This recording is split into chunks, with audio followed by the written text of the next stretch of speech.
ပူဂျုံမန္တလေးမြို့မိတ်မြန်မာနိုင်ငံရဲတပ်ဖွဲ့စီရင်သားရဲတပ်ဖွဲ့မန္တလေးမှာဒါ22634ခုရဲစုကြခင်စော်လက်တည်စဉ်တင်ဒီနေ့12လ2008ရက်နေ့တွင်မြန်မာနိုင်ငံရဲတပ်ဖွဲ့သို့စတင်ဝင်ရောက်ခဲ့ပြီးမန္တလေးတိုင်းဒေသကြီးရဲတပ်ဖွဲ့တွင်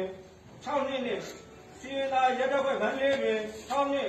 စုစုပေါင်း12နှစ်ကျော်ခန့်မှာထပ်မံပေးရသောတာဝန်များကိုကျေပွန်စွာထမ်းဆောင်ခဲ့ဖြစ်ပါသည်။တင်ဒီ14ရက်နေ့လ2021ရက်နေ့တွင်မန္တလေးမြို့ကန္နာလန်းစပယ်အရာဝင်း၌တာဝန်ထမ်းဆောင်နေစဉ်16ရက်နေ့လ2021ရက်နေ့9/3/28နာရီအချိန်တွင်တပ်ဖွဲ့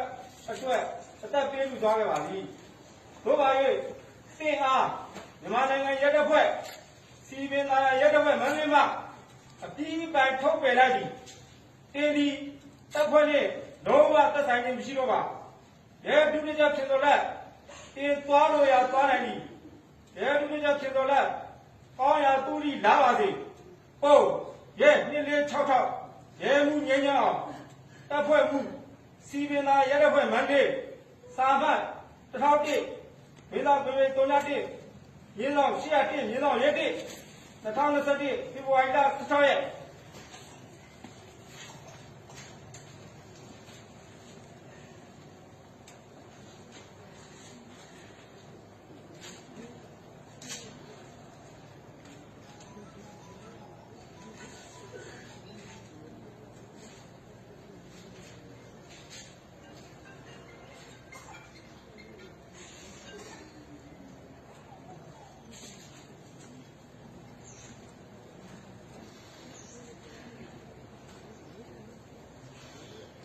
ဘုံပြည့်တဲ့ဘွယ်တေလေဆုံးနေပြီးတော့ဒုတိယကင်္ဂလာအနတ်မြေဆိုင်ခိုင်